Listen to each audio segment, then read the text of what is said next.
Looks like we do have, oh, thank you, Dan. We have a quorum, so I will call this meeting of the Olympic Region Clean Air Agency to order. It's good to see everyone. Let's start with a quick round of introductions. We'll start with board members and go to staff and then legal representation. So, Paul, I see you unmuted. You want to start off? Sure. Paul Barrett. I'm representing the city of Olympia. Good to have you, Paul. Dave? Dave Tobin, Pacific County Commissioner. Welcome. Joan? Joan Cathy, City of Tumwater. Great to see you. Mike? Mike French, Clallam County Commissioner. Great. Randy, are you able to say hi? Sure, Randy will be back in a minute. He was with us for the Finance Committee meeting, so we'll give him a break. And then Rick, are you who else online? Sorry, no one. Well, I'm Greg Brotherton, Jefferson County Commissioner, and why don't we go to the room and we can come back while I said, yeah. Emily, you want to say hi? Yeah, Emily Klaus, Thurston County Commissioner. And did I see Ryan over there? Yeah, Ryan, CU, City of Lacey. Great. Okay. Am I missing anyone? Not recognizing names, Jeff? No. I don't think so. Not in terms of board members, no. All right, great. Well, why don't we turn it over to you, Jeff, to have staff introduce themselves? Sure. So Jeff Johnston, Executive Director from ORCAA. Joining me here in the conference room today is Debbie Moody, our Operations Manager, Mike Schultz, Compliance Manager, Odell Hadley, our Senior Air Monitoring Specialist, Tyson Justice, Financial Services Manager, Tiffany Flores, Record Specialist and ORCAA's Public Records Officer, and also taking minutes this morning. Dan Nelson is ORCAA's Communications Manager and running Zoom from upstairs, and Chris Kraus, ORCAA's IT System Administrator, also helping as needed with Zoom. And we do have we've got a guest here in the room. We've got Chief Brian Van Camp. Representing Thurston County Fire Chiefs. Oh, welcome. Glad you're here. Thank you. Any other guests? Jeff Myers, Legal Counsel. All right. Great to have you. Okay, well, and Randy Netherland will rejoin us promptly, I'm sure, and representing Mason County. And with that, we'll get on. Oh, yes, Jeff? I just wanted to mention Mark Ziegler from Grays Harbor Fire Marshal is here. So Mark, thanks for joining the conversation. And I'll Thank give you. a quick shout out to my executive aide, AJ May, is also joining us online. Thanks, AJ, for being here. Great. And I think Rick Cole has fixed his audio, it looks like, so if he wants to. Sure. Yeah, Rick, do you want to say hi? I finally figured that out. Sorry about that. Yeah, I'm on. Thank you. Great. And Emily's just trying to make us jealous, those of us that don't have legislative aides. Geez. It's true. Must be nice. Must be nice. All right. Well, welcome all. And next up on the agenda is the approval of the agenda. Are there any modifications that need to be made? Corrections, omissions? If not, I'd welcome a motion to approve. I move to approve the today's agenda. Second. Okay. Was that Dave Tobin that made the motion and Yes. Emily second? All right. Great. All in favor indicate by saying aye. Aye. Any opposed? All right, we'll call that unanimous. We have an agenda, and we will move on first to the chair report. I don't have a lot to report. We'll be handing it over to Emily to talk about the Finance Committee meeting that we just had, the upcoming budget, but I will just kind of highlight a few dates. Remember that our meeting on April 11th is going to be in person, and it'll be followed by lunch, and then the dedication of the James P. Werner Air Quality Monitoring Station. So I hope people can make it down there. Mike French, I'll be reaching out to hopefully carpool with you again. You know, got to keep our carbon footprint down as we drive to our Clean Air Agency meeting. And I think, was there one other thing I was supposed to report on, Jeff? We didn't discuss it in the Finance Committee, but I think that was all I had. I think that was it. Yeah. Okay. And, you know, as always, the Finance Committee meeting documents are available to the whole board, as is the agenda planner with the upcoming events. I encourage you to look at the draft documents that we looked at regarding the budget. But for more detail about that, we'll turn it over to Emily, Chair of the Finance Committee. Yeah, thank you, Chair. So this morning's Finance Committee was another robust discussion. We're going into budget conversations. So the first thing I wanted to highlight is the budget calendar for fiscal year 2027. We'll be going out for public comment on May 8th, which is a little bit before the full board will receive the briefing on the budget in the May meeting. So I wanted to encourage ORCAA members, once the draft materials come out in April, is that right, Jeff?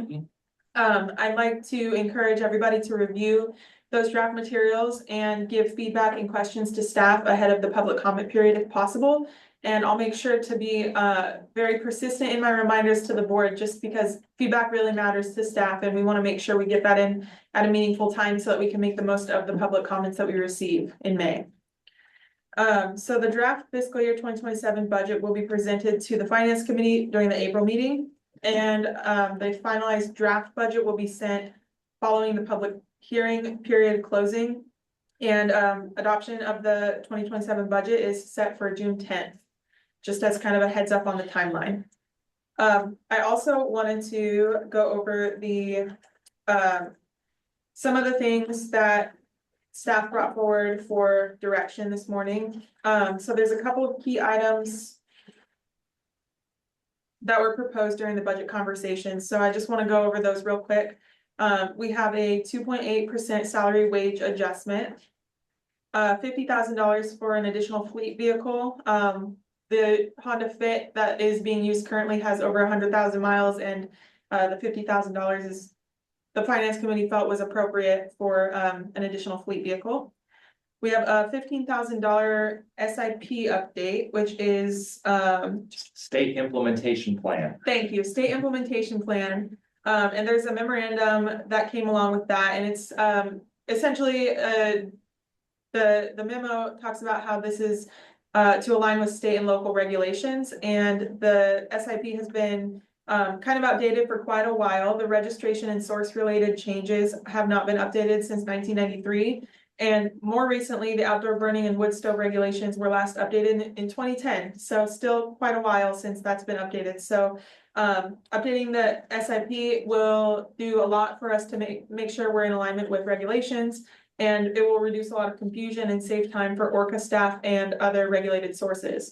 The $15,000 fee covers support from a retired ORCAA staff person who is very familiar with this and is able to help more efficiently than the current staff who are really overloaded with a lot of work. So that was the $15,000 for the SIP update project. We also have $8,000 for ongoing support for Olympia Mutual Aid Partners to conduct their outreach in the jungle to ensure that we are reducing the impact of smoke coming from the jungle, which is primarily related to survival fires and burning of trash, to discard of trash, since there is not another really suitable way for them to do that out there. We have 27,000 draw from reserved database fund for Unicon service contract and customized services. And the last item is $31,000 supplement to the reversed office building fund. So those are the items that we, some of the key proposed items that we went over in the meeting this morning. We also talked about what we can do to help. We all know probably from our own jurisdictions that budgets are tight. I know at Thurston County, we went through a really painful budget exercise last year to address that gap. So ORCAA is also feeling some of those impacts. For example, the court funding that we've talked about for a number of months now, we finally have an answer on that. So we're seeing a 65% cut at the state level for core funding.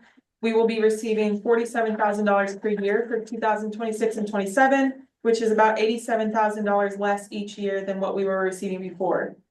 Federally, though, the impact was not as bad as we maybe anticipated, but it still is a reduction of 2% for 2026 and 2027, totaling $183,000 per year for the federal grant, which is passed down through the Department of Ecology, and that grant agreement is ready, and so we'll be moving forward with those numbers.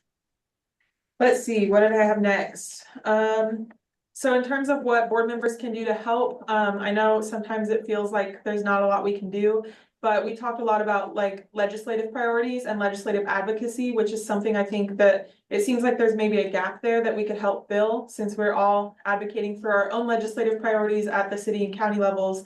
It would be great if we could kind of have conversations throughout the year about ways to really push forward advocacy for clean air agencies, since we're facing cuts, and trying to restore that state funding will be a huge priority for us because that's a pretty big hit. So I personally feel like all of us are responsible to help with that as much as we can, since we're appointed to this board, and to be good stewards of the funds and the work that ORCAA is doing. I think that we should really put our heads together and figure out how to advocate for this work at the state and federal level. And then the last thing I wanted to touch on is the outdoor burn program fees being one of the biggest underfunded programs. And we talked about the outdoor burn notification system and potentially expanding that system. So those conversations will be coming back around. I think that, what was the total? It's about 300,000 that we could be, Last fiscal year was closer to $350,000. Okay. But we're hoping, we've been working on reducing that because of the fact that it's largely unfunded work. So so we don't anticipate spending as much this current fiscal year. Okay, thank you. Yeah, so that's a place where we could really look to see what we could do differently, whether it's looking at the fees or looking at the level of work that's being completed and seeing if we can reduce that level of work somehow. But more conversations to come on that in the coming months. And that's all I've got. Do you have anything to add? No, I think that was a good summary. Just a reminder that the email that Debbie sent out Friday with it had the information, the packet for this board meeting, also included the link to the finance committee, including the presentation that Emily was reading from, and all of that information. So and yeah, just look for more discussions about our budget both next month and then particularly in May and June. Great. Thank you guys very much. Good report, Emily. And with that, we will move on, if there's no questions, to public comments. If anyone from the public is with us, I don't think there's anyone in the room, but you can raise your hand if you're in the room, or if you're online, you can hit the raise hand button or *9 if you're on the phone, and we'd love to hear from you about any topic. I'll make one more Nobody call. in the room. Okay. I'll make one more Doesn't call. look like anybody online. Yep. All right. I will close public comment and move on to the consent agenda. We have 2 items on the consent agenda as a slate: the minutes from the February 11th meeting, as well as the expenditures and disbursements for the month of February. Any questions, concerns? Seeing none, I'd welcome a motion to approve the consent agenda as presented. Oh, yes, Paul. I move that we approve the consent agenda. No, second. All right, moved by Paul, seconded by Dave. Any further conversation? Seeing none, all in favor of approving the consent agenda as presented, indicate by saying aye. Aye. Aye. Aye. Any opposed? All right, that is unanimous. And with that, we will move on to the update regarding expansion of residential burn notification system. And we have some guests for this, so I'll turn it over to Jeff to tee it up. Okay, great. Well, thank you, Greg. So I've got just a couple comments and then I'll turn it over to Dan. So just a quick reminder about how we got here. The board, we had some detailed discussions last October and then also in November about ORCAA's outdoor burning programs, specifically residential burning. And then at the conclusion of the November discussion, the board directed staff to expand the residential burn notification system to the rest of ORCAA's jurisdiction. Currently, there's a permit program in Thurston County and a notification system in one part of Grays Harbor County, but there's nothing in the rest of ORCAA's jurisdiction. So board directed us to move forward with expanding that as of the start of the 2026 burn season, around October 1st of this year. But the board also did ask us to come back a couple times with implementation updates. So this is the first of our report back to you on how we're working to implement this. And I'm very pleased to welcome Chief Brian Van Camp from Thurston County South Bay Fire District 8 to our meeting this morning. Thank you so much for being here. Chief Van Camp has a long history of working with ORCAA on this and other stakeholders. I think first joined a committee to work on this in 2001, if I remember right, or I don't remember but I've read about that, I should say. So Chief Van Camp has been a member of the South Bay Fire Department since 1973, promoted through the ranks of the district from volunteer firefighter to deputy chief before being appointed as volunteer fire chief in 96, and was hired in 1999 as the director's first full-time fire chief. So we'll get to give you an opportunity to provide some comments. Once we get a couple slides in, Dan and I were going to provide a little bit of context, and then we'll turn it over to you. So I think with that, I will turn it over to Dan to remind us kind of about what exists in Thurston County and Grays Harbor Fire District 12. Yeah, so thanks. As we've discussed a few times in the past, we do have an existing program. It's been around in Thurston County since, well, as Chief Van Campbell told me, he first started working on it in 2001 with the other fire chiefs and with ORCAA and the county folks. I joined ORCAA in 2004, and the paper permit was in place at that time. We added it to our ORCAA regulations to make the permit actually enforceable in, I want to say, 2008, 2009. And so in Thurston County, it is a required permit, but we moved it online from a paper form to online in 2011, 2012, I believe. And that made it easier for people to comply, to get the permit, to get good information on safe burning and smoke-free burning as much as possible. And then in 2021, Grays Harbor Fire District 12 and McCleary Fire District asked us to include them in the program. And that, because that's not an ORCAA regulation, that's a voluntary notification of intent to burn within that fire district. And we've had really good results there. So I think that's the background. The benefits, the reason why Grays Harbor 12 wanted to join, why it's worked so well in Thurston County, is it does provide really good information right up front to anybody with intention to burn. So we provide both fire safety and air quality awareness issues in the information attached to the permit form. And then once they fill out the permit or notification form, the auto response email they receive with their confirmation of notification includes all of the same permit terms or burn terms for fire safety and smoke mitigation.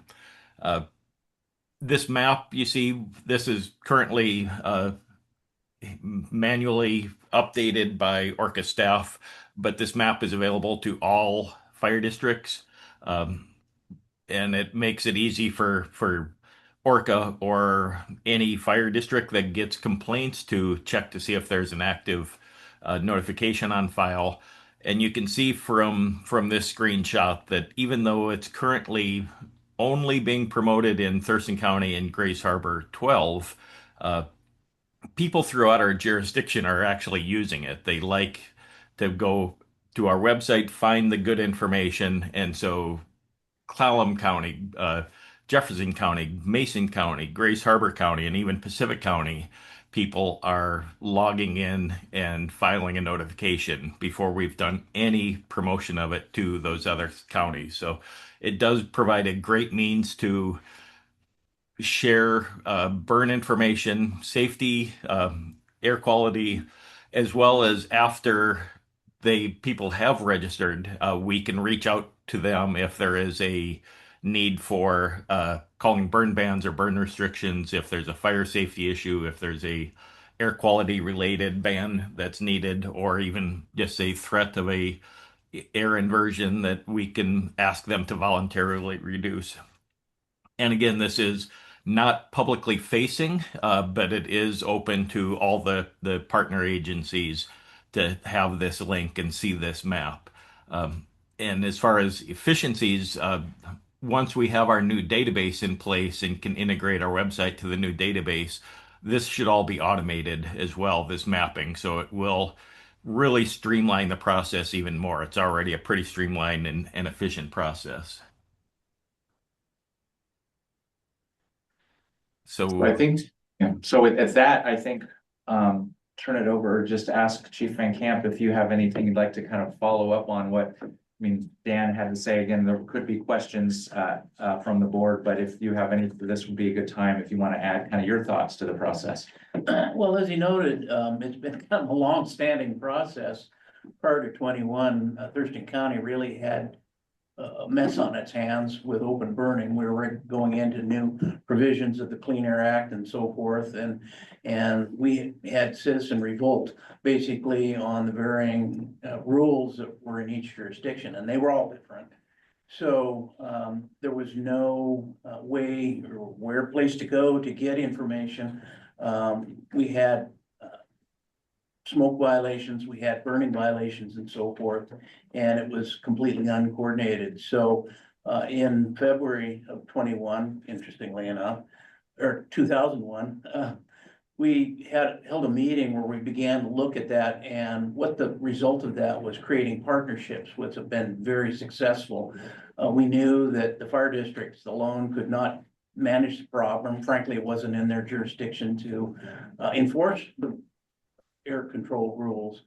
But we worked with OAPCA at the time, and then later ORCAA, the DNR, the Thurston County Fire Marshal, and the County Board of Commissioners at the time to try to put together a program that citizens could go to responsibly do open burning. And it had some rough spots, as Dan might remember, but eventually, when we came out with a program, it did three things, and I think very well. One, it provided education to the homeowner on how to safely burn, which frankly stopped a lot of problems that we're having, not only for smoke, but fire situations.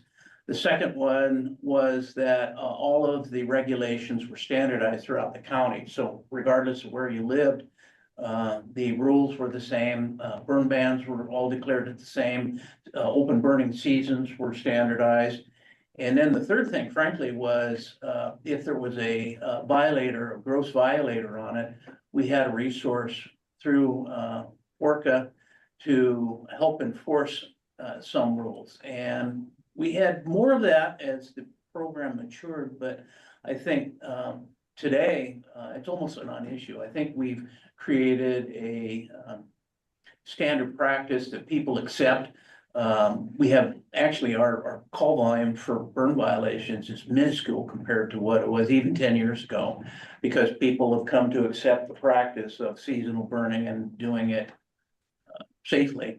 So for Thurston County, it's been a wonderful program. It was a real headache for fire chiefs prior to implementing the program. So I think it's continued to be a great partnership, and I think Thurston County fire chiefs really value it and endorse the program as it's been established, and understanding, facts behind the money's tight now, and going to a more automated system is good, because I think that's where we're going in, society today. So anyway, I think it's been a good story, and again, it's been helpful having these partnerships.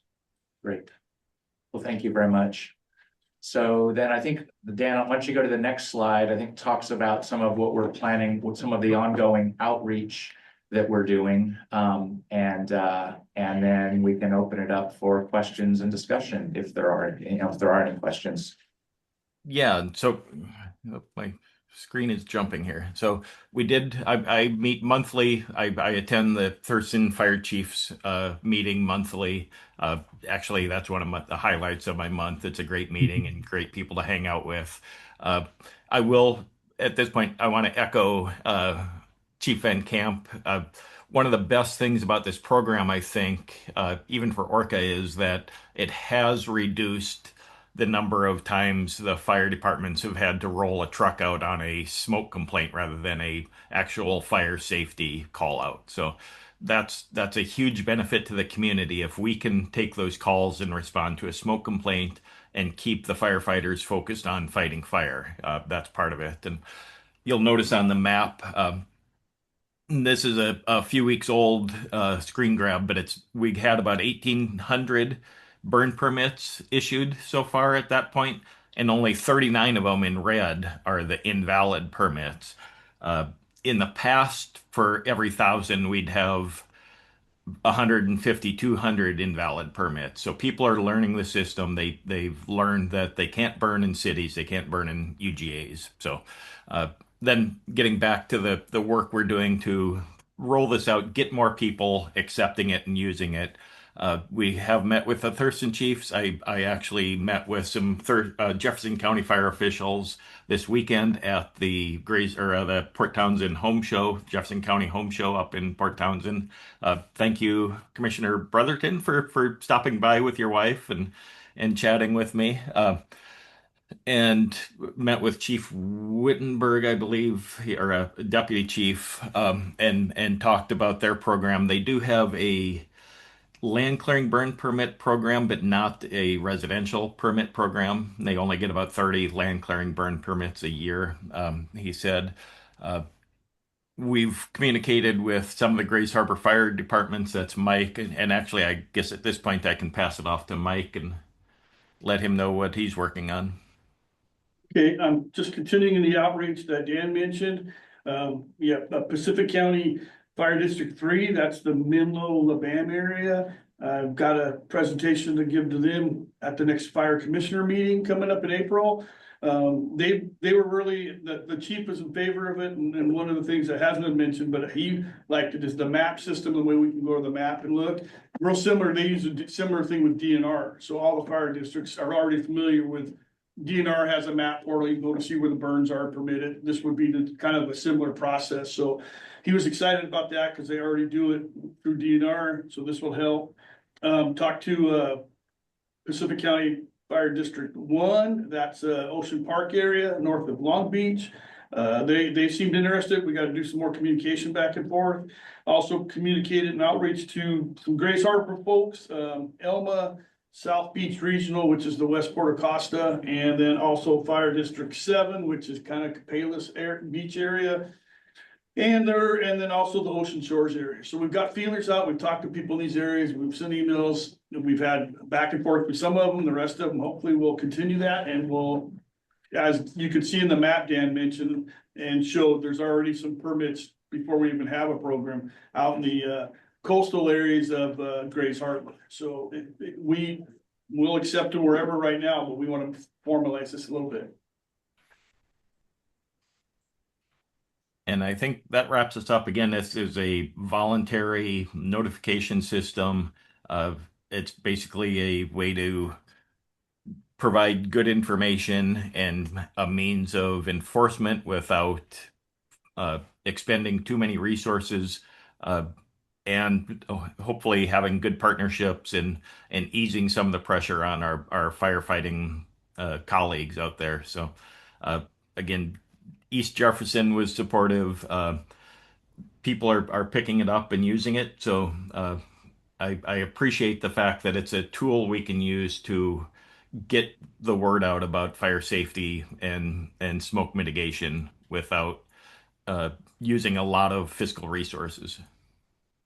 And I'll just add that, so following the slides in your packet was a draft frequently asked questions.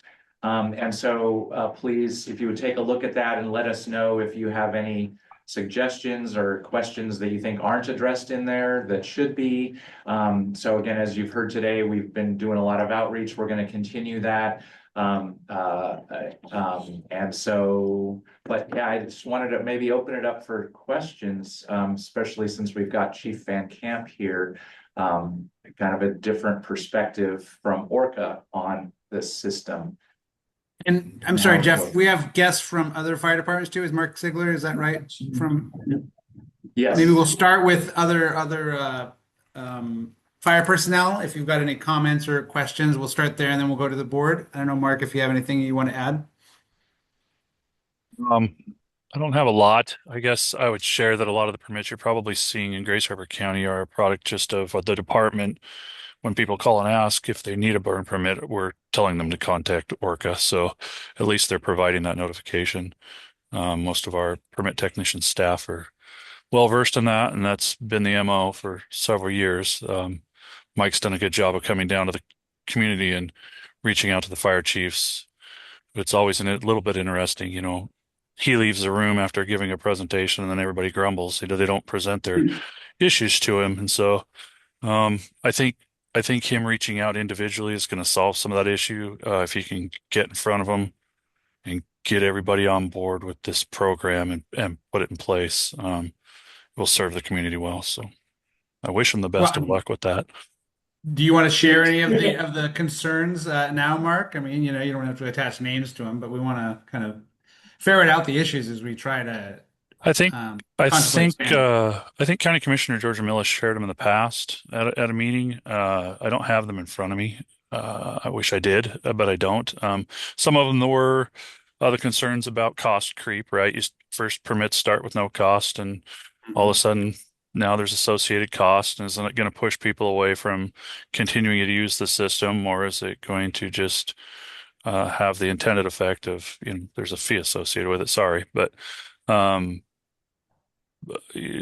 several people felt that it was just a tax. You're going to charge me to burn sticks in my yard. People provided that. Several different individuals provided that sort of a comment. I don't remember what the rest of them were, but I had summarized them at one point. I just don't remember all of them off the top of my Georgia head. has represented. I'm sorry she couldn't be here Okay. today, but Jeff, you had something? Commissioner Holt's here as well. So. Oh yeah. Just one thing I was going to add that I know has come up before, and I think it was shared in some of the comments that Georgia passed along, Mark, that you had summarized for her, was question of, air quality related regulations versus fire safety regulations, and the fact that the fire safety regulations remain with the county. And so this is not anything to do with fire safety, that this is air quality related, and that's what these regulations are, and that the authority for the air pollution related aspect of burning rests with ORCAA. And so I know that was one question, and so we're working to clarify that, and I think our draft FAQ maybe has something related to that in it. Yeah, you're right. I do remember that as well. So thank you for that. I thought of another, but I've lost it already. So sorry. I'm done. Let's move on to others. Thank you for the time. All right. Well, thank you, Mark. And if if it comes back, go ahead and raise your hand, and you can, and we welcome you as part of the conversation. And Dan, I see your hand up. Yeah, I just wanted to note again, the notification system is a free voluntary system. There's no fee involved with the notification process. And for the county folks or any other fire districts that want, talking to the Thurston chiefs that know the program well, including Chief Van Camp, I did put together a reference list, and I shared that in the chat. There's a PDF. It's basically Chief Van Camp has volunteered or been coerced by me to be a reference so he can talk about the program if any other fire districts want to call. Chief Brian Hurley of Tumwater is the chair of the Fire Chiefs Association this year. And Chief Steve Brooks was Lacey Fire 3, District 3 chief, and he's now, I believe, the executive director of the State Fire Chiefs Association. And he worked with us for many years and had really good relationship, and he knows the program really well. So any of your county officials or fire officials that want some one-on-one feedback, those three gentlemen have volunteered to be references of what's gone on in ORCAA or in Thurston County for the past 25 years. Great. Thank you, Dan. I really appreciate the chief being in person there today.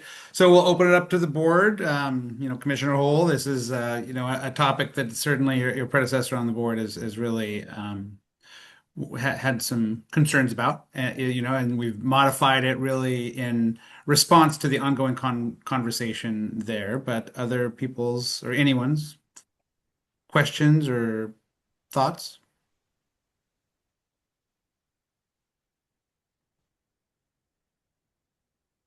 If Just saying, I'll network with Georgia and Mark, but it seems like a great idea to me. So I'm good to see the interest from some of our other fire districts. So yeah, I'd certainly support um, rolling the program out, especially if it's free and continues to be free. Mhm. Thanks for that, Rick. And I don't know, continues to be free is always a question, right? And that is, something where I think, and maybe Jeff can speak to this. I mean, we're still talking it continuing to be free, but I think the original proposal was that there was a fee associated with this. And as we talk budget and, look at our other fees later in this meeting, let's put all our cards on the table and what do you see in 2 or 3 years as this program expands, Jeff, and then we'll go over to Mike. Well, Yeah, well, just to comment on that, it sounded like earlier in the presentation, you were talking about effort not being wasted because the system's in place. And so if you look at the savings generated from that, you might be able to say that, well, that should pay for the system. Thanks, Anyway, Rick. one perspective. So this is, as the finance committee's talked about and, the board's talked about as well in the past. I mean, outdoor burning is really, it's unfunded. We don't have fees. And by outdoor burning, I mean residential burning. We do have a land clearing burn program, so we do collect some fees there. That's a small subset of outdoor burning. So when we're talking about outdoor burning here, it's a residential burning. So people burning their yard debris from their own property, burning it on site. There's no fees in ORCAA's jurisdiction for that currently, and the board finance committee has discussed this for many years. In the past, we've used either assessment funds or our core grant from the state and federal governments to pay for since we don't collect fees. Of course, with our state core grant being cut by 65%, that's adding pressure. And I don't know what the future will hold in terms of potentially charging. I mean, there's a lot of things that I think should look at.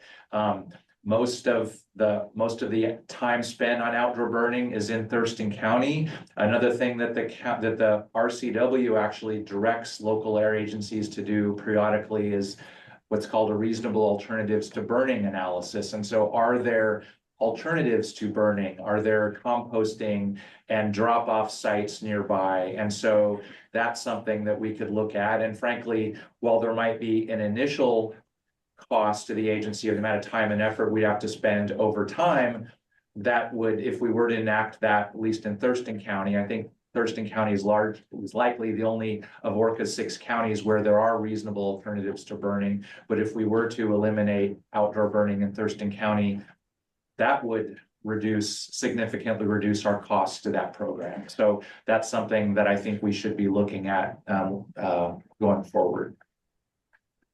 So Thanks, Jeff. I guess those are my comments for now. Great, thank you. And we'll go over to Mike. Thanks. I appreciate the presentation and I like the frequently asked questions. I think it's a great document that is useful to the public. I will not likely be, as a board member, supporting adding a fee to this program in the short term, in the next few years. I think that, we've had those discussions and I appreciate that it's a complicated issue. I think, one of the things we discussed in our finance committee was, I don't know if you want to call it a different level of service, but just, we have, as was pointed out, I think it's 4 inspectors for a 6-county region. How we use their time and how we use the vehicles that transport them around our entire region is kind of up to us. And so I think that with this program, which was pointed out is not funded, outside of the assessment and our, the operating funds that we can apply to it, providing the public with a different level of service in response to some of these burn complaints is our other option. And I think that's the option that staff has been at least looking towards, trying to still be responsive but efficient. And I think that that's my position of where I want us to go in the near term with this program. But I think that FAQ is really, really useful and helpful. Great. Thanks for that Mike. feedback. Randy?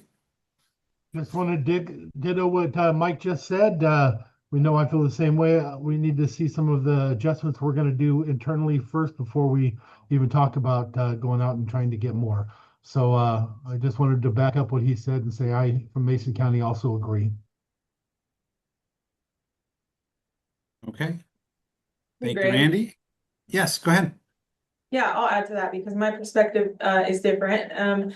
And seeing as how Thurston County is one of the biggest contributors to this outdoor burning program, based on the time spent, I think hopefully my opinion holds some weight. Coming from Thurston County, I would be in support of adding the fee, knowing that this is a pretty much unfunded program. That Mike mentioned the other option is providing a different level of service to the community. I would question what that does when we look at the purpose of the program in general and what we are, setting out to do with this program. And it's not just a level of service to the community in terms of responses to burn complaints, but it's also reducing that level of service to the community also reduces the level of service to our environment. And that's kind of what we're here trying to do, is take care of the environment and the air quality. So I would imagine if we look at a lower level of service, we're going to start seeing, higher pollutants in the air, and we'll of course be seeing that through our monitoring. But that's what I would guess would happen if we reduce that level of service. But of course, I don't know without some sort of analysis on that. That's just my guess. Other alternatives being burn bans, that would come with a lot of pushback politically and socially. People love to just burn stuff. We have a lot of veterans in the area, and I can speak from experience that veterans love to burn things for no reason sometimes. And so I think we would get a lot of pushback maybe from our veteran community and our rural community members if we were to lower that level of service or even ban burns, what order do these words go in? If we were to ban burning year round, that would also come with a lot of issues. So I would just kind of be interested in knowing, if we were to reduce the level of service, what would the impact be on the air quality? We also have a lot of community members who are kind of aging in place or growing older in our community, and we want to make sure we're caring for the people who are most impacted by air quality issues. So that's important to think about too.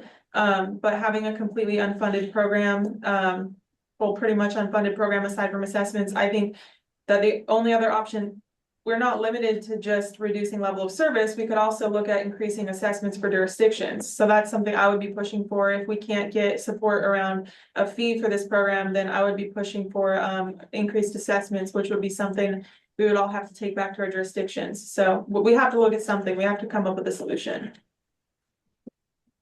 Thank you, Emily. And we're kind of running out of time here. We've got a packed agenda, so we'll go to Mike for the last word, and unless someone has a burning question. I mean, I'll try to be quick. I think that was a great point that Emily brought up. I would actually say there's probably a lot of discussion that we could have just around some of those things, because I'm not sure if this would lead to more air pollution. My sense is a good chunk of the complaints that were generated from this were legal burns. And so the notification system actually might solve some percentage of our problem on its own. So like I said, I think that we're probably gonna have more discussion about this. I welcome it because I think there's a lot that we can really get into the weeds on. All right. Thank you, Mike. Good point to wrap up on. And we'll let's focus on Thurston County for a little bit. We've been talking already about them, but we have our ongoing program. And Emily, I don't know if you want to tee this up before we turn it over to staff to share about how your adventures with ORCAA and Thurston County went. Yeah, absolutely. Well, I do have some slides that I'll be speaking on specifically, but I can kind of start out by saying that Thurston County is the best county in the agency.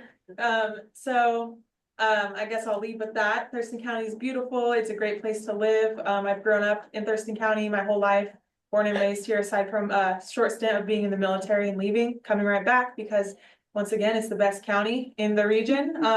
So I'll just start off with that, but I have some words to share on a couple of slides so thanks. I'll just, while we're starting on the slides, I'll just point out that Thurston County is the last of our 6 counties that we're doing this focus on. We started the exercise last February, so just over a year ago in Jefferson County. So, but the part of the board that hasn't been represented yet on these conversations is Lacey, Olympia, and Tumwater.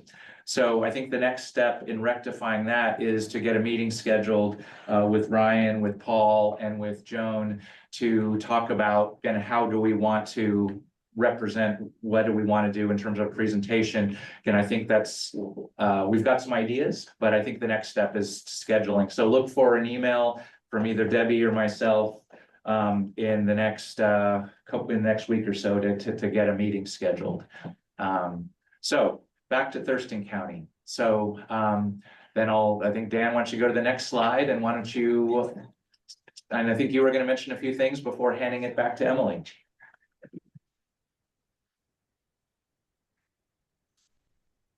And you're muted, Dan, if you're talking.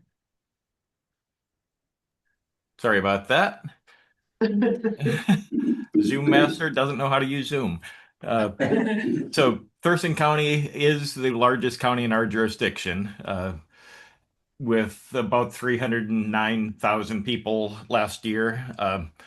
Looking at the 10-year average for the census, it was one of the fastest growing counties over that time. I think all the counties have kind of slowed down at this point.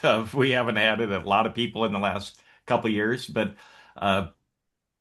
Thurston County is also one of the oldest established human sites in the state. We've had archaeological studies finding settlements dating back to 800 BC, and it was named for the first congressional delegate from the Oregon Territory. So I'm going to let Emily now tell you everything I don't know. Awesome. Thank you so much for that short preview. So I also was going to speak a little bit about who Thurston County was named after, which you have on your slide, but just to kind of add to that. So the county was named after Dr. Samuel R. Thurston. He was a lawyer and a politician who served as the first delegate from Oregon Territory to the U.S. Congress in the 1840s. And when Washington was still part of the Oregon Territory, Thurston played a role in advocating for territorial governance. And Thurston County was officially created in 1852 and named in his honor. He also played a controversial role in federal land policy affecting indigenous communities, which I thought was an interesting point to raise. So also a little bit about who the city of Lacey was named after.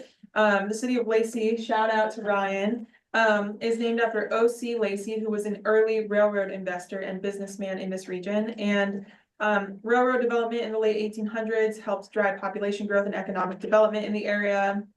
So I just wanted to kind of give a shout out to Lacey for, even though you'll hear more from them, it sounds like in the future. Another fun fact is wooden money was once used, actually now twice used in Tenino, once during the Great Depression and another time during COVID. So during the Great Depression in 1931, when the local bank failed and cash became unavailable, the city of Tenino actually issued temporary currency printed on thin slices of wood veneer, and it was just known as Tenino wooden money. So some people might know that, some people might not. But local businesses in Tenino actually accepted this currency as payment, which helped keep the local economy functioning during that banking crisis. And sometimes the city actually still produces commemorative wooden money for festivals and special events. And the Smithsonian Museum in Washington, D.C. actually has the wooden money from Tenino on display, which is very cool. So I thought that was a really interesting fact. And then some people might know about the Mima mounds or Mima mounds, depending on who you're asking. These unusual mounds in the Natural Area Preserve have been puzzling to scientists for more than 100 years. There are quite a few theories about what's going on here. But the leading modern theory is that they were formed by centuries of soil movement caused by the beloved Mazama pocket gophers.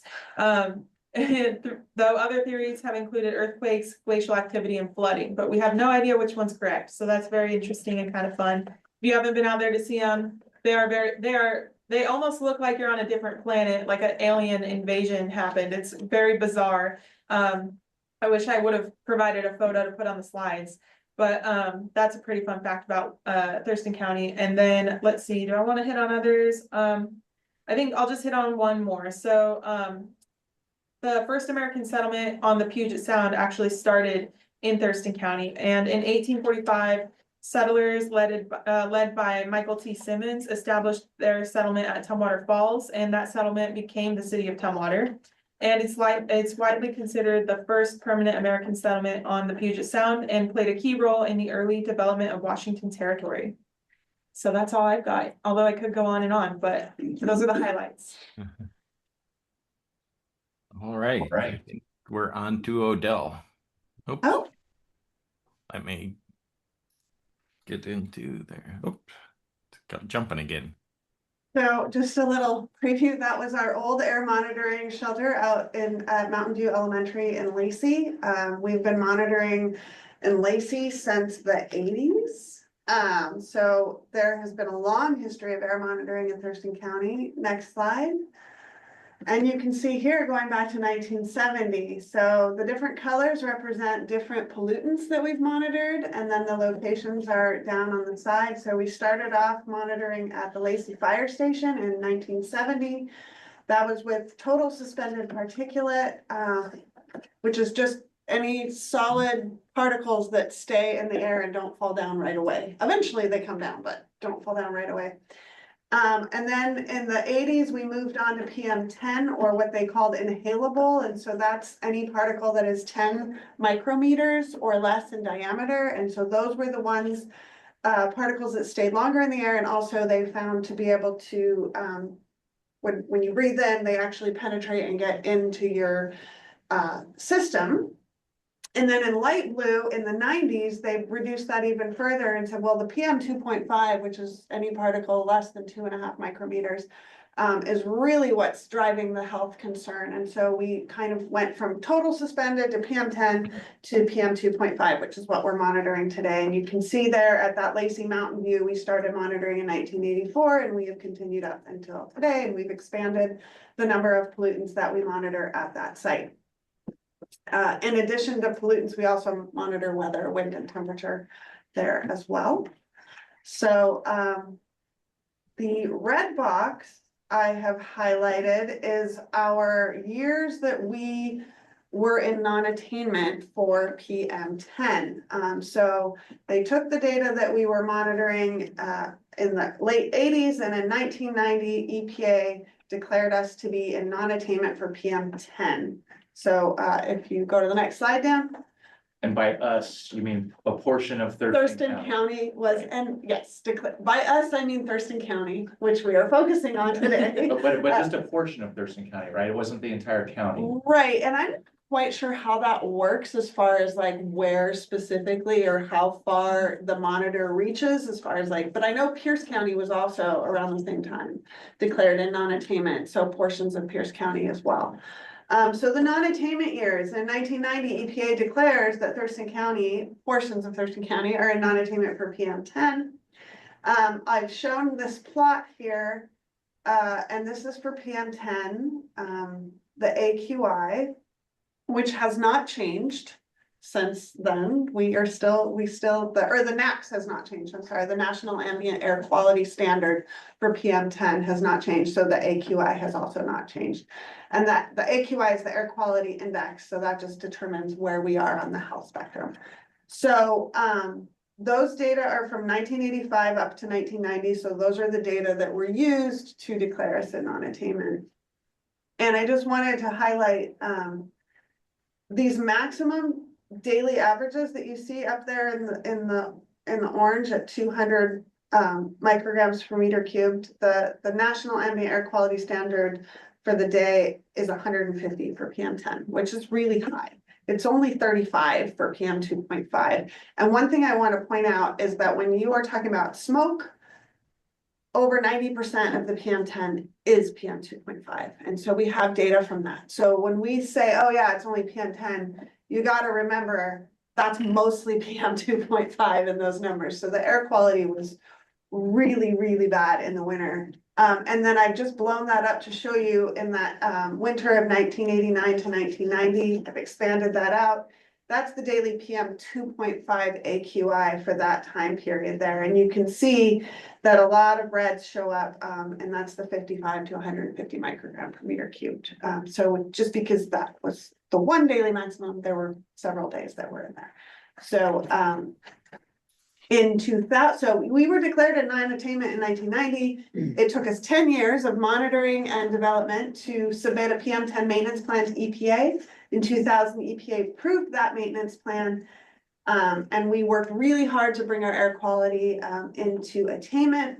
In 2013, we were able to submit an updated maintenance plan and fulfill the second 10-year planning requirement. So there's the 10 years you have to bring yourself into an attainment, and then you have another 10 years of reporting to show that you have continued to remain in attainment. And in 2020, ORCAA finally submitted the final report for the Thurston County PM10 20-year maintenance plan. We don't have to submit any more reports, and we are now in attainment for PM10. Okay, so next slide. That's the non-attainment years. This is a full history for daily PM 2.5 AQI from 2001 to 2025. You can see that over the years going down, 2001's at the top, you move down to 2025 to the bottom, and you can see that we did have some very big problem spots in the early aughts in the winter months, mostly due to residential heating with wood stoves, but we've really brought that down.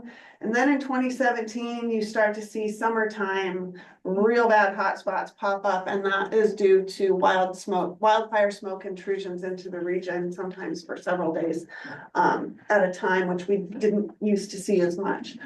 And so that is what I have for that slide, and I think that is all I have.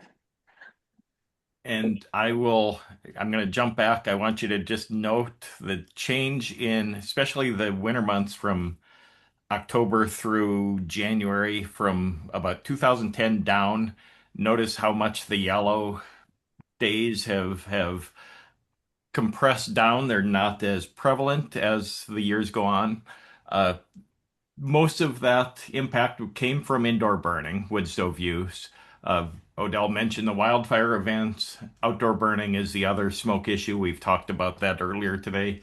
But I want to focus right now on the wood stove replacement. So since 2012, actually early 2000 or late 2011, we've had some form of wood stove replacement program in the cities and urban growth areas of Thurston County. That's where it started. Basically, we got state funding to provide incentives for people to take out old uncertified wood stoves and replace them with cleaner heat. Initially, that included cleaner burning wood stoves. We changed to an emphasis on replacement with heat pumps and zero emission devices in 2017, I believe. And then by 2019, we're able to expand this state or countywide. And for this current season, we're actually expanded it region-wide to all of our counties. But we've replaced a great number of wood stoves in Thurston County. Starting in 2012, you can see about 70, and then that kind of fluctuated for a few years. And then we got a more aggressive grant in that 2019 where we could apply it to the entire county instead of just the cities, and had a big uptick in participation. And you can see we also were able to expand that into the other counties with at least the wood stove recycling program. So total of 840 stoves have been removed from Thurston County since 2011, 2012 winter. That is the equivalent of a reduction of about 65 tons of PM pollution per year. So that's a lot of smoke.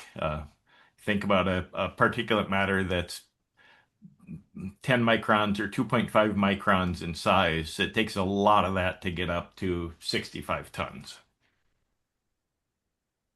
It's 11 o'clock. Moving on, outdoor burning is the other issue.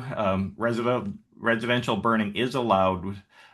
It is required with a permit in Thurston County, only county that a permit is required by ORCAA. The permit was implemented in 2001, 2002 timeframe, as we've noted.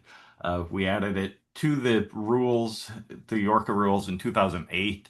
That because initially that permit was unenforceable. It wasn't embedded in anybody's rules. It was just a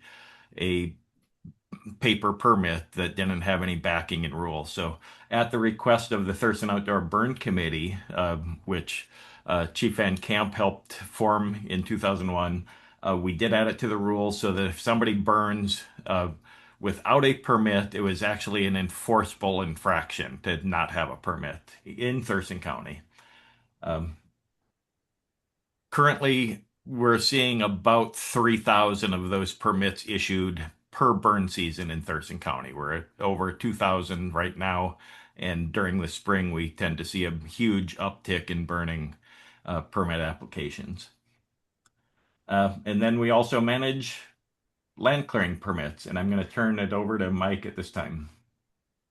Okay, will get into, before I get into that, I just want to mention of those 2,000 roughly permits we've had so far for residential, roughly 40 of them were in the UGA, and that's one of the benefits of the program is we saw those, we could send them a notice saying, hey, don't burn there. So it's a good way to eliminate at least 40 to 50, probably 60 a year or so, people who want to burn in the UGA that's illegal. We can let them know instead, so they don't get in trouble and that they don't bother their neighbors with the smoke. So that's another benefit of that notification program. And we've got the numbers to show how many come to us, not knowing that they're in a UGA and can't burn.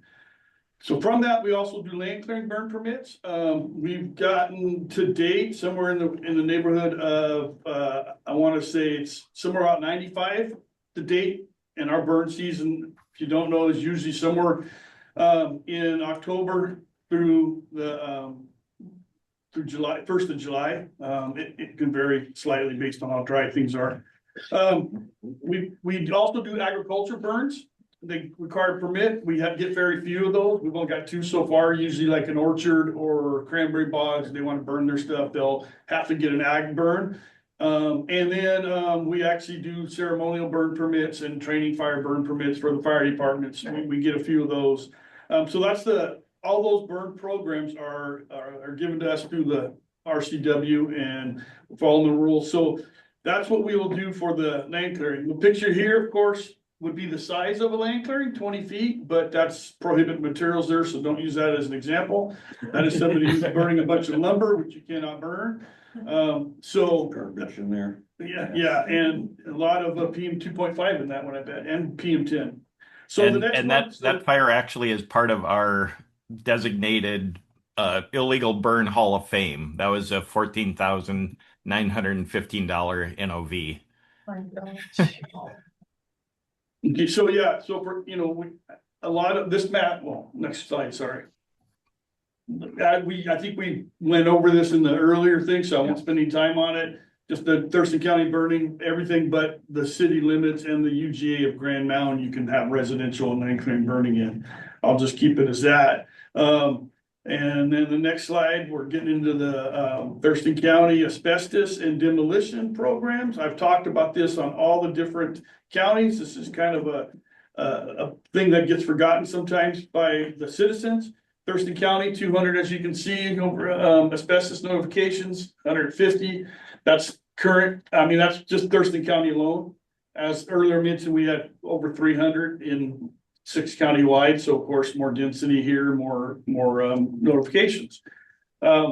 We want to make sure that anytime anybody is doing a remodel, they should be, if they have asbestos material or potential asbestos material, they should be checking that. And that would be simple sampling. Homeowners can do it themselves if they want. Commercial people have to hire out a certified tester. And if they have asbestos, then they need to get a notification from us. And we will give them the education on how to remove it properly. If it's a homeowner, they can remove it themselves if they are doing a renovation or demolition. And through ORCAA and L&I rules, if it's a commercial building, you have to get a contractor to do it. You cannot, and that's licensed in asbestos. So that's, asbestos is a key thing to watch because it can be stuff people don't realize, cement siding and fiber boards and roofing and window putty. It's all over there. So our program with the notification is meeting federal rules, but it's really important also for the education. If they don't get a notification, we don't know how to educate them. So we don't know they're there and existing. So we do a lot to educate them, the public, and hopefully we can reduce the exposure rate. Next slide, please. Okay, this is the sources. These are the ones we inspect and our engineers do the permit writing on. And we have, as you can see again, 258 registered sources. 2 AOPs out of the 11 that we currently have active. AOPs are the Title V, the big, large ones. It's a picture of the can company right there, Crown Cork and Seal, lots of aluminum cans. And then a step right underneath there, that limit, the synthetic miners, just briefly, those could be AOPs titled, but they voluntarily restrict their manufacturing so they don't go into the pollution levels that put them into an AOP. Because there's a whole lot of extra cost and regs if you go into the AOP. So that's what the synthetic miners are. They basically could be one if they didn't restrict their own production. 176 inspections we did in Thurston County alone. Now that's, in this case, we did separate out the city, so it's all sources in Thurston County, even in the cities. 176 of them that we did. Tag that on with the inspectors and engineers, what great work they do, because they also got 6 counties, and this is just one county. And we don't, we got to go all over the place. So emission inventory, every county, I've mentioned how many emission inventory sources we have. That basically is just, if you're at the upper level of the AOP, synthetic miners, and some of the other large ones that are not quite synthetic miners, each year our engineers gather the emissions that they emit, the total, and then we compile a report that goes to ecology. And so there's a statewide emission inventory for these pollutants. So they do it from 24 sources in Thurston County. And last year, the engineers reviewed and issued 20 notice of construction. So that's going to be for either new facilities that are, whether it's a paint booth or a lumber mill or any, as we'll see later, a galvanized manufacturing company. If they emit something that we regulate, they have to get a permit. Some of them are after the fact. People have put it in without knowing that they needed a permit, and then we do it. But 20 of them for the last year, and we keep getting them. We've got several this year also. Notice of intents, as it says, mostly gas stations. Those are basically small, lightweight permits. They are ones that we kind of have a form. It's in our rules, do A, B, and C according to our rules. Then all you just gotta do is tell us that you are going to do that. You don't need to go through a full-fledged permit. And so you'll still be registered with us, but because some of the stuff is the same for every company, we put it in our rule, and you can just do an intent to build and do that. So we have 5 of those. Next slide, please, Dan. To wrap this up, this is the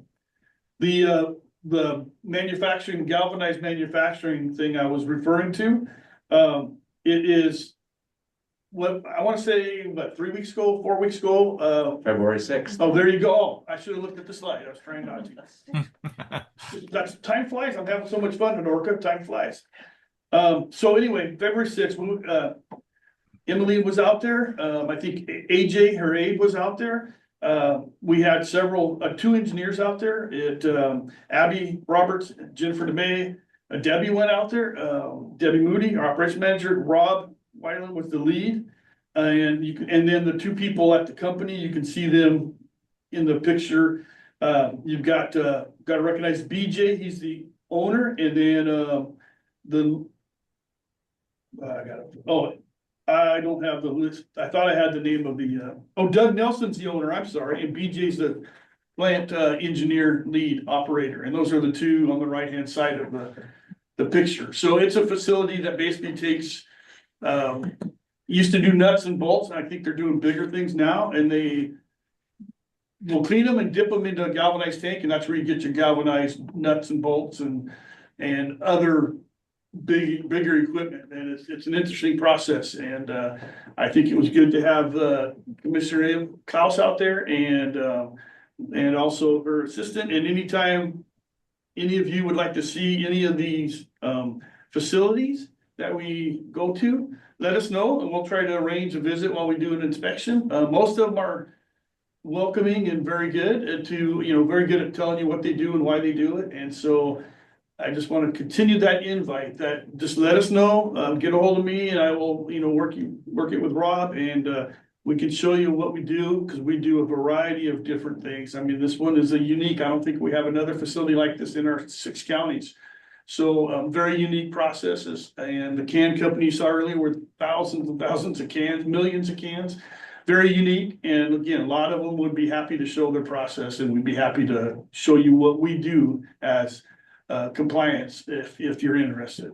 And that will be all from our end. I think we have questions. Dan, the next slide, questions and discussions. Or I don't know if Emily, if you have anything to add to your experience during the inspection. I had a really good time. I know that it looks like we're a little over time on the agenda, if I'm not mistaken, so I want to be quick, but I really enjoyed it. As you can see, I was enthralled in this picture, taking videos of what they were doing.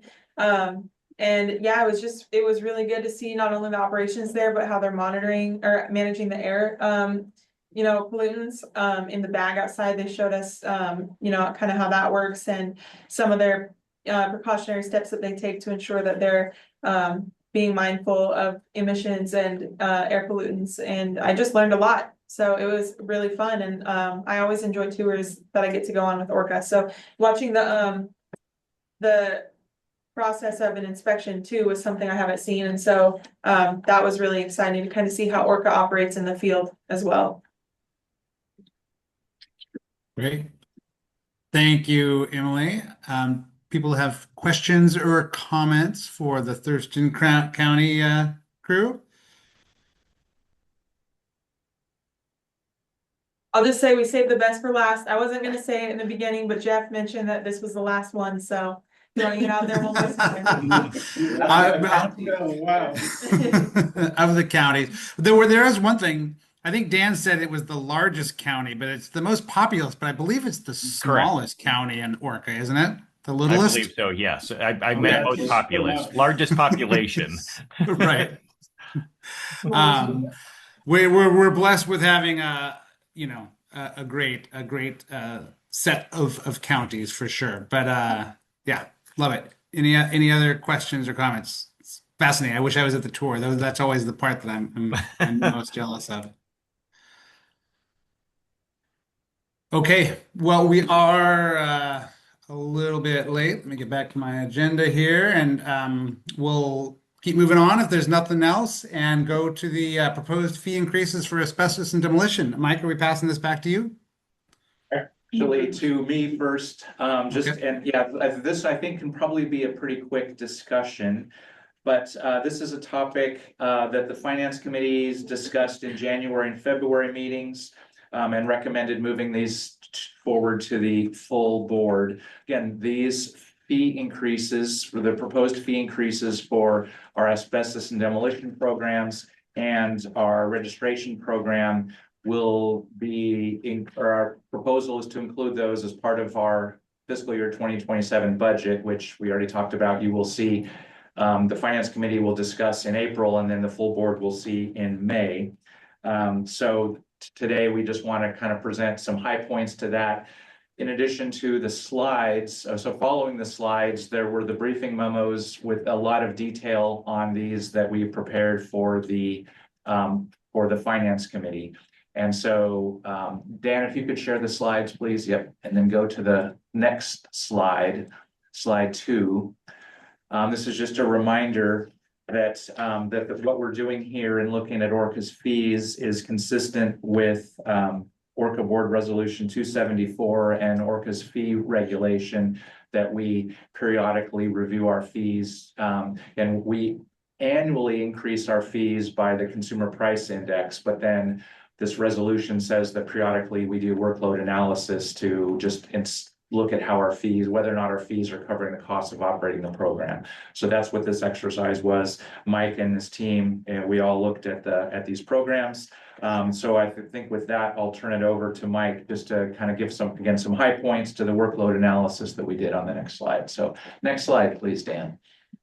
Okay, there you go. Some highlights. The bullet items are some of the things we looked at and some of the reasons behind the falling behind in some of the fees is because of new federal rules, payroll costs, non-payroll costs, lots of homeowner education. One of the things of getting the word out there and having people do proper asbestos and demolition and proper registration is we got to educate them. And so we've really pushed hard the last few years to educate. And so the work analysis that I looked at and with the rest of the staff was 3 to 5 years past versus what we're doing hopefully this year, next year. And so we looked at all those things. What are the new regulations and where are we putting our labor? And then how can we account for that? And, you know, it's unfortunately some of those programs on registration have to be covered with assessments and core funds because the state only allows us to collect for certain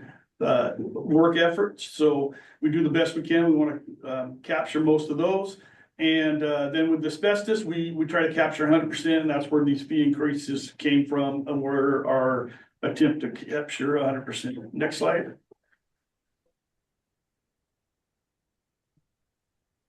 Okay, so with that one, where, you know, a gas station, I'm going to highlight that, which is on the bottom of the top bullet items first. Gas stations are a unique thing where a couple of years ago, federal rules came in and required them to do some testing of their equipment that we have to then review, analyze, and we have to also make sure they do it. So we have to educate potential enforcement on that.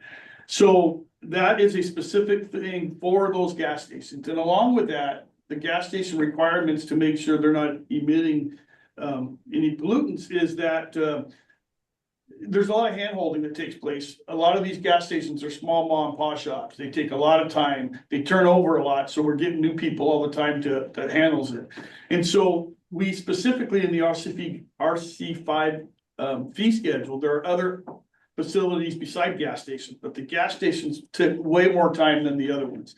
So in order to capture that cost specific to those facilities and not make the other facilities pay it, we are requesting $110 addition to the registration fee to allow for gas stations for us to continue the work that allowed us to get behind. The rest of the facilities, a 5% increase, you see on the slide 2.8 and 2.2, and the asbestos demo, the increase is varied based on the size of the project. And one thing I'll note is the emergency fee. We used to have a small fee for that. And all the other facilities that, all the other air agencies, they have a double the price for the emergency. If you have to go to the front of the line for some reason, because it's an emergency and meet the requirements that it does, we want you to pay a little more for that privilege. And it falls right in line with the other air agencies. So it also hopefully will make sure they think twice before they really say, hey, I need to go to the front of the line for this reason. So that's where you see the double the project fee. That's more than we have done in the past. The last thing may I ask a question on this? Sorry about that. I had my hand up and I just wanted to ask. Forgive me being somewhat new. I think if I dug through the finance committee reports, the answer would probably be there. But on this on the 110, is that 110 a year or is that an original registration fee only? And the 5, I assume the 5% is a 5% increase or 2.8 plus 2.2 per year. It says registration increase, but is that a yearly fee or just a one-time only? That's a good question. It's a yearly fee. All our sources pay a yearly fee called registration fee, and that is what funds us to go out there and, ensure they're meeting the Clean Air Act and we maintain our clean air. So they're gonna pay that every year. Yeah. So the 110, is that, so what is the current fee if we're going to 110? Would that be currently 100? Well, no, currently currently the RC5s have a fee that I don't want to quote it. It's in the. So it's currently $322, and so it would go up to $338. And then this fee would be in addition to that for gas stations. So again, as Mike was saying, what the workload analysis has shown that our team spends a lot more time dealing with gas stations than any other RC5 classification, than like small auto body shops, coffee roasters, others. And so our proposal is to establish a gasoline dispensing facility fee of $110 per year, in addition to the registration fee of, as of next fiscal year, it would be $338, which includes that so that's a 5% increase over the current fiscal year, if that makes sense. Does that answer your question, Paul? Well, so the total fee would be $448. Is that correct? Correct. Yes. Yeah. That answers my question. Thank you. Sure. Just get back to the asbestos part of it, the increases there. By ORCAA rules, it says we are supposed to recover the full cost with the fees. So we're trying to do that. We have purposely not attempted to get 100% of the fees. Recovery at this point, what is proposed at this point is about a 90% recovery, and we're going to commit to getting that other 10% through efficiencies. We're already that's a good segue into the next slide, Dan. Next slide, Dan. Yep. Okay, so these are the efficiencies, some of what we're working on. We've really pushed the staff and management to come up with ways to be more efficient so that we don't have to capture all the fees all the costs with fees. Let's do some things to reduce the cost at the same time. About 10% of that will be with the asbestos. Some of the efficiencies you see on there are streamlined reporting, increase of training is going to make things go faster and better. We're been taking care of some free training that's given out by some air quality organizations. The how-to videos, I mentioned that in a couple of past board meetings, and we've been referring people to that, and that's cut down our time on the phone. People are going to those and they'll tell you how to fill out an application, how to fill out a notification, how to remove stuff, and we're going to keep expanding on that. So we're continuing. Our new database is a big project, but that's going to help with the efficiencies quite a bit. These are all the things that we're doing and some more that, again, will increase efficiencies that help reduce the cost so we don't have to raise fees any greater to get full recovery. Questions, answers? That's all I got. Discussion? Mike, I got a question. I had a question about where do you access the how-to videos? On our website. Dan, I'll let you explain that to you. He'll be better at to do. They're all on our website, but Dan? So we have links on our website directly on the forums. So when they go to the asbestos demo, there's a link that says, need help filling out the form, check our how-to videos. And so we do maintain a YouTube channel with all of those. And then we link them directly to the pages that are most related to those videos. So the online complaint form has a link to the video for how to fill out the complaint form in Spanish or English. And as another efficiency, I work closely with Mike's team and making sure that the website is as efficient as possible. So even something as simple as moving those links into a more visible place on those pages we've been working on. So I listen to Rob and his team, and when they say, well, XY customer couldn't find the link, that means I need to make it more visible. So we find a place that makes it more visible. So constantly tweaking, but yeah, we're seeing, sorry, but the YouTube how-to videos are about 3 times more popular than the board meeting videos. That's fair. I think that's fair. Thank you, Dan. And Paul, I see your hand's still up. Do you have another question?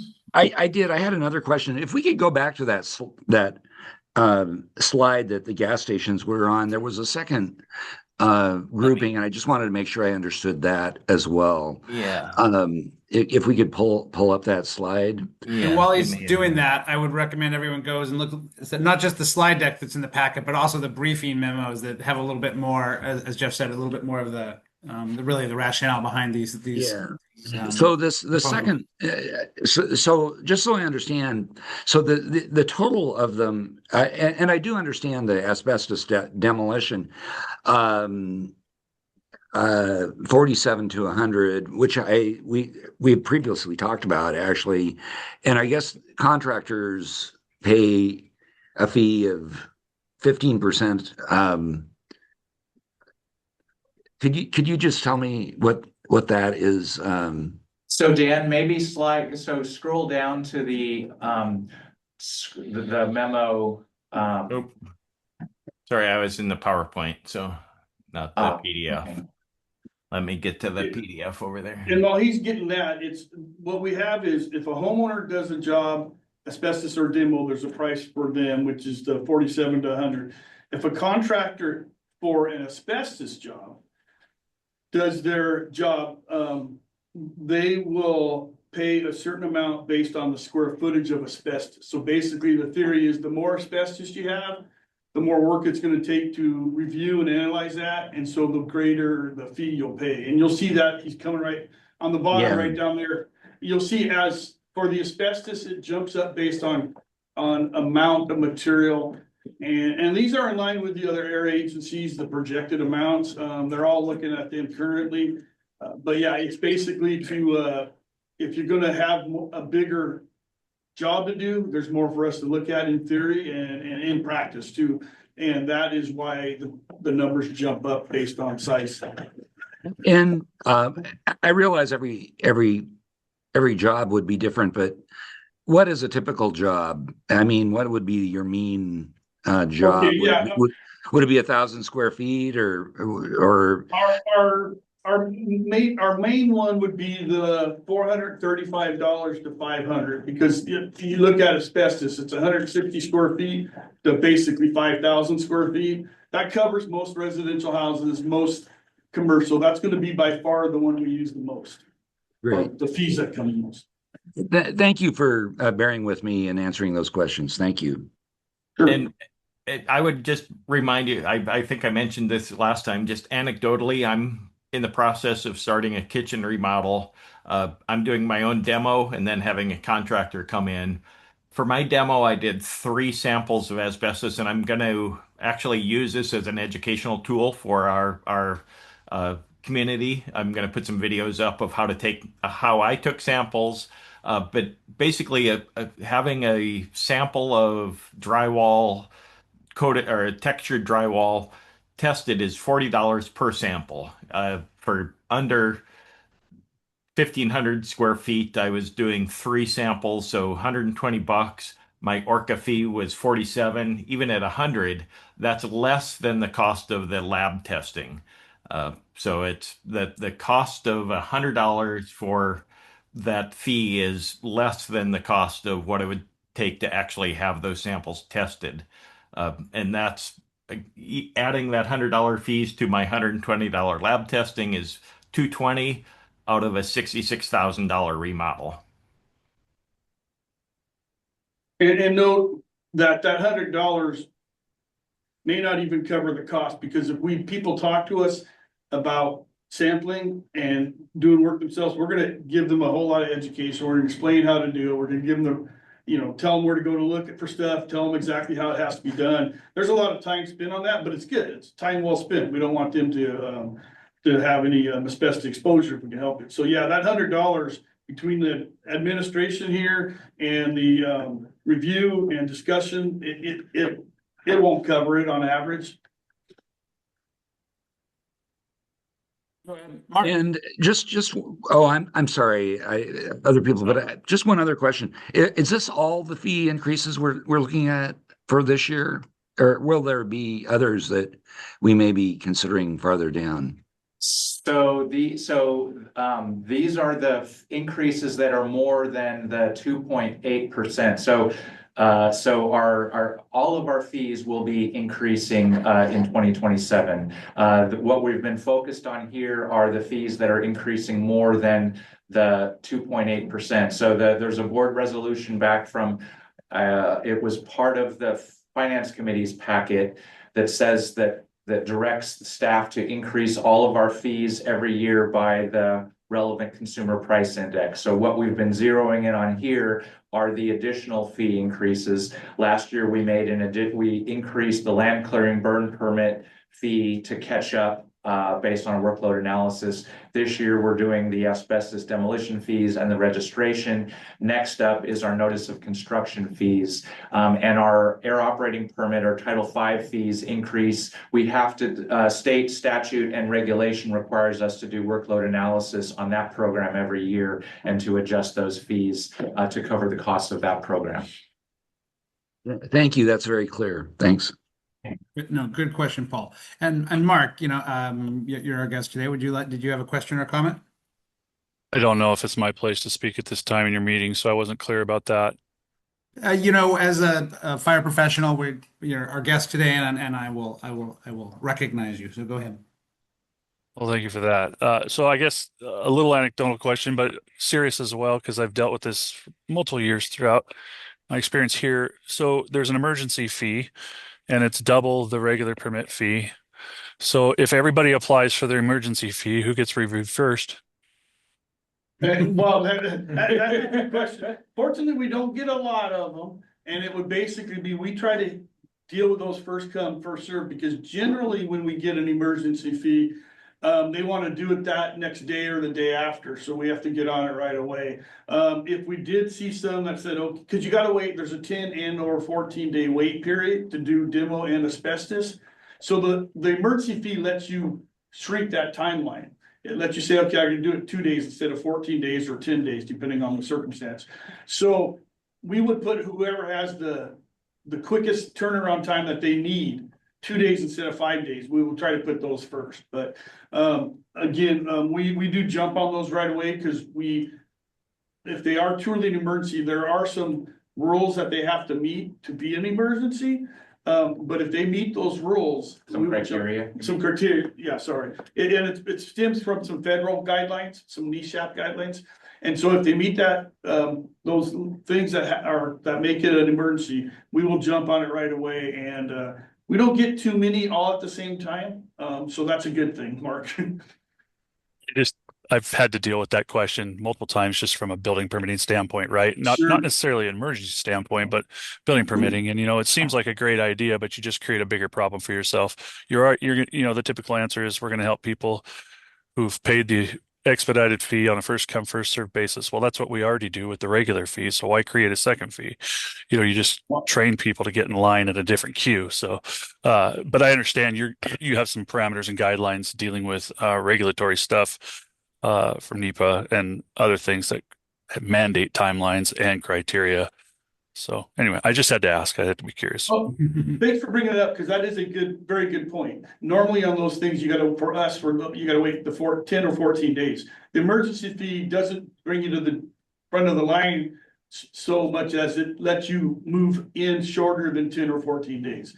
Like I said, most people want to do it in 2 or 3 days because of water damage and mold, or maybe it's attracting vagrants, or it's halfway burned down, it's going to fall down. Those are the things that we would move it up from the normal 10 to 14 day wait period up to whenever they can do it. So yeah, it's a little bit different there. It's not first come, first serve as much as it is you're passing the 10 and 14 day window and you're making it faster.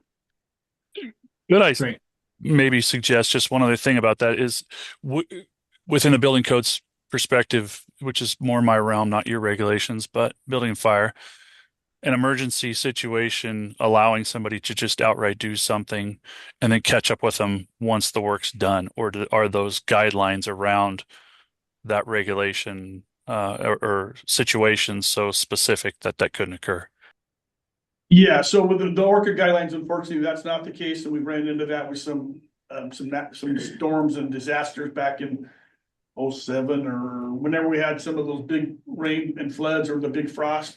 Unfortunately, because these are some federal rules, we can't say do it and then catch up later. We have to have it first and approved, which is, I know, different than the demo part, and we've actually ran into that issue before. And we've been able to work through it, but yeah, it gets to be a stickier situation for sure.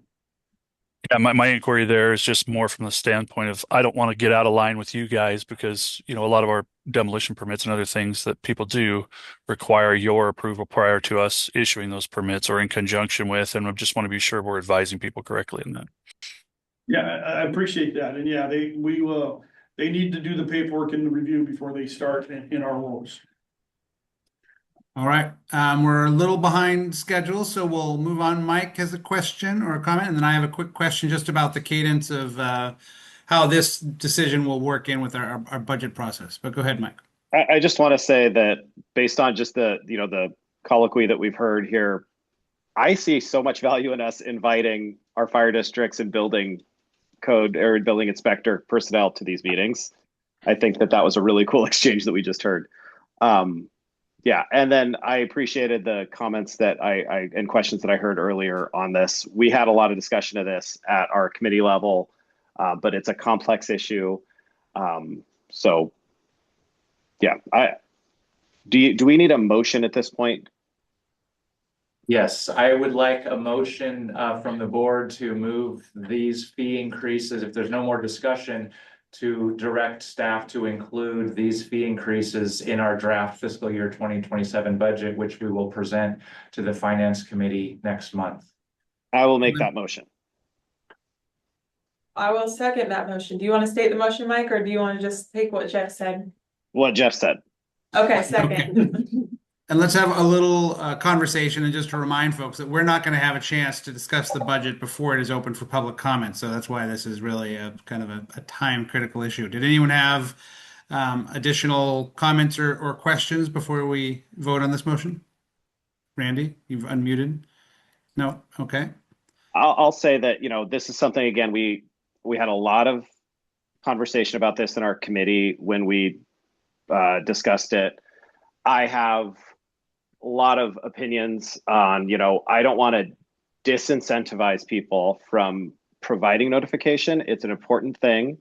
I don't want to disincentivize us from making demolition easy. I think that, coming from a rural area that has a lot of issues with historic developments that were created decades ago, that have aged out, that really provide a disincentive from positive modern development. That's something that I still have, some uneasy opinions on. At the same time, I think that the way that we have it currently set up and the way that we're setting up and going in the future, we're creating incentives for smaller, homeowners to do it themselves. And I think we're properly structuring it so that, if people are proactive in doing it, they're paying the lower fee rather than that emergency fee. So I support the recommendations, even though I have some unease about how, I want to make it so that we're incentivizing proper demolition. Great. Thank you for that, Mike. I think it reflects the conversation very well that we had at the finance committee level too.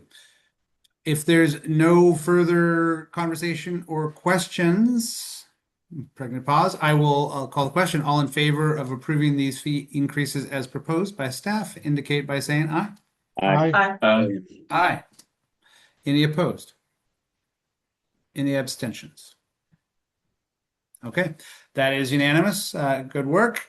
And we're a little behind time. And I do want to say one thing, though. I recognize that I misstated earlier the date, and I'll say this again. But our next meeting is April 8th, not April 11th, as I believe I erroneously stated earlier. So I apologize for that.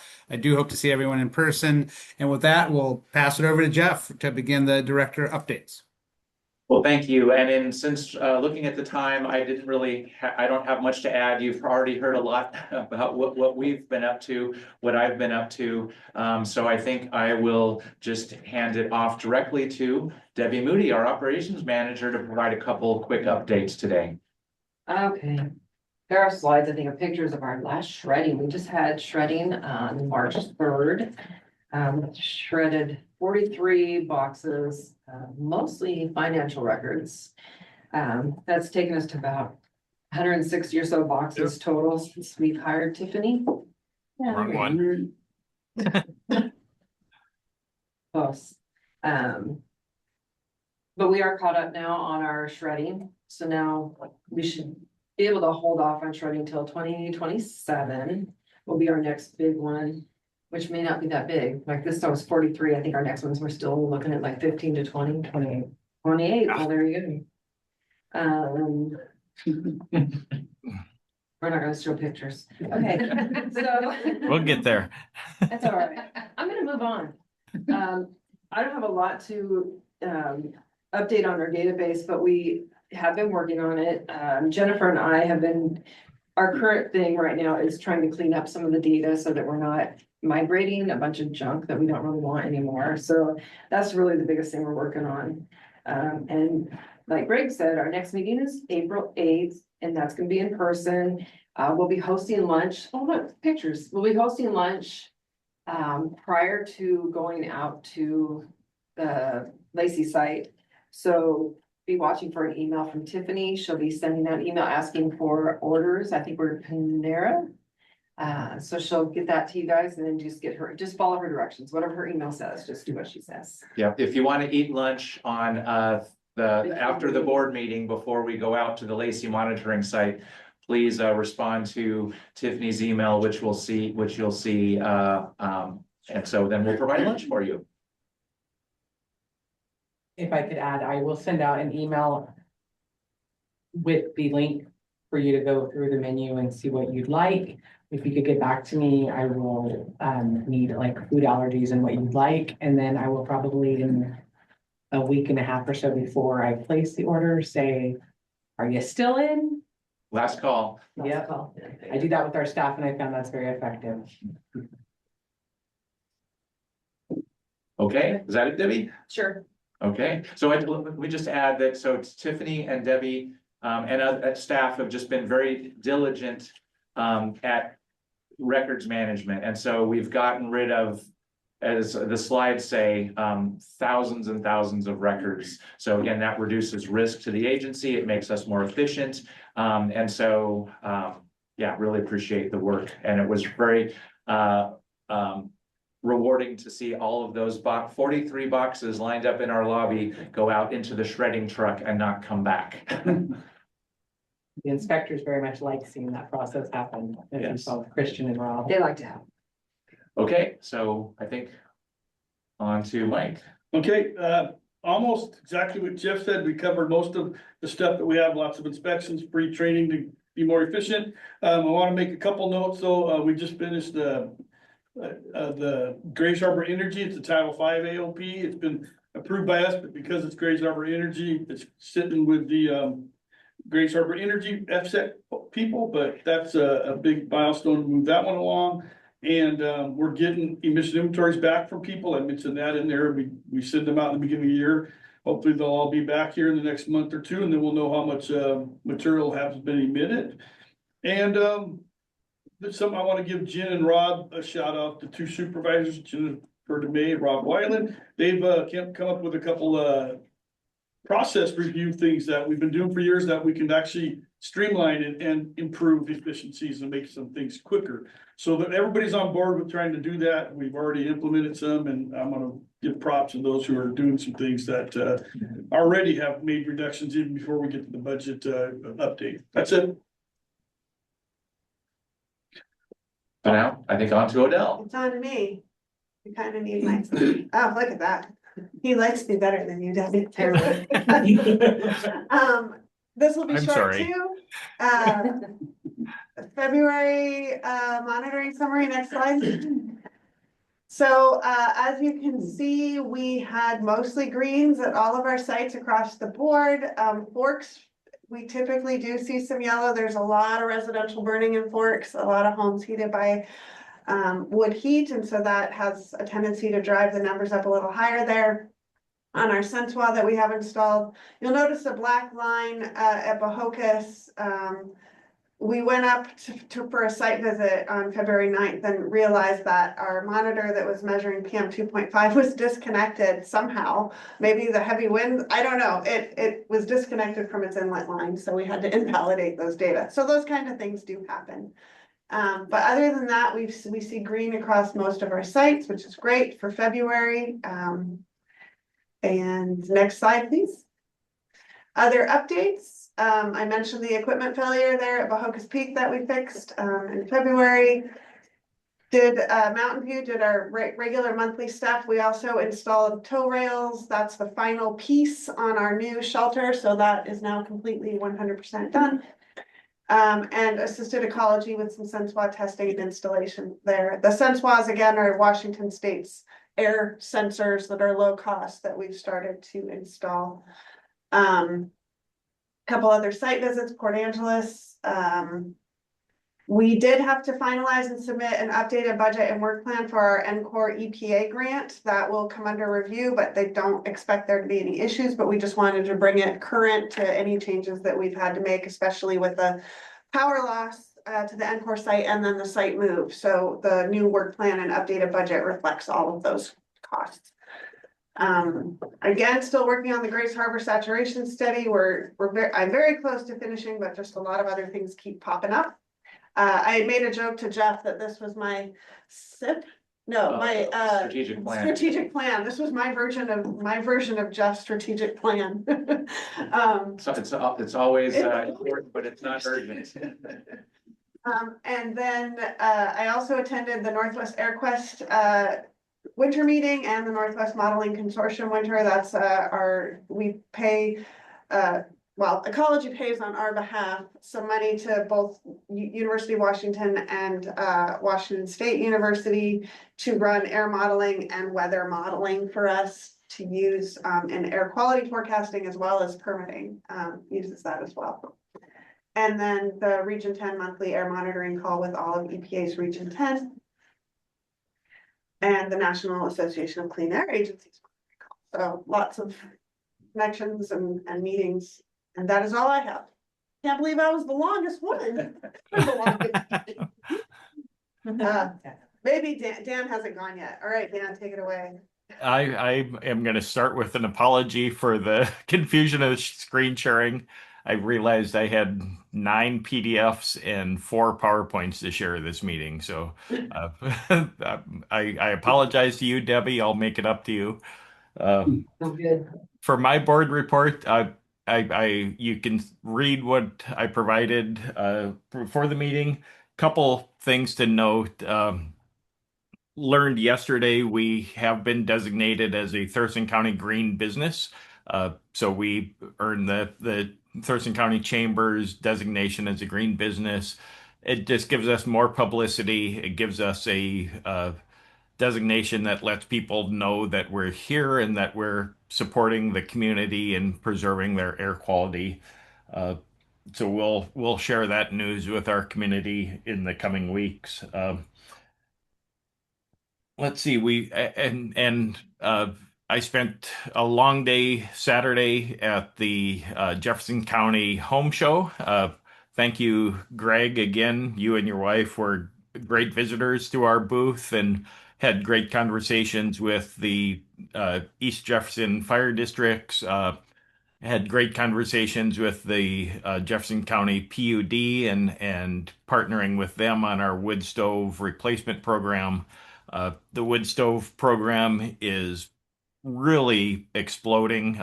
This time of year is when we see a lot of new projects being applied. People are getting sick of winter. They're getting sick of hauling firewood into their house over the winter. They want something cleaner and more efficient. So we're seeing a lot more applications. I think I'm up to about 90,000 of allocated funds, and since we only got the grant signed in October, that's what, 5 months of the biennium, and I'm 40% expended on that. So really good success there. Let's see. As far as one thing, I've had really good conversations this week with our partner agencies, our colleagues across the air quality world. We have a partnership for communicators in Washington, Oregon, and Idaho called Echo Northwest. It's a resource sharing, and we're doing some. We did, I think, 2 years ago, or in fiscal year 25, you gave me $5,000 in my budget. I was able to leverage that to a $55,000 social media campaign where we got a lot of assets we could use to train and share with our communities. Now we're looking to do something similar using minimal dollars from each individual agency to leverage a social media training course so that we have the tools and resources we need to do more effective social media outreach. And so, again, it's one of the ways we can use our limited funds most efficiently. So if we invest $2,000 or $3,000, I should be able to get a $10,000 to $15,000 training campaign out of that. So again, that's what we're looking to do. I think I'll leave it there and turn it over to Tyson. All right, I'll wrap this up. Just briefly, so we finally have an agreement in place for our state core funding for fiscal year 26 and 27. I will be holding off on submitting the reimbursement request until we have the federal portion of our core funding. I'm currently working on filing for an infrastructure tax credit, and that's related to the installation of the EV chargers. We could potentially recoup 30% of the installation cost. Just a quick update on the data breach charges. We were able to recover the full amount of that charge. So that's really good news. So the only amount that the agency was out is actually what we paid the state auditor's office for their review of the incident. Correct. So, building and operations.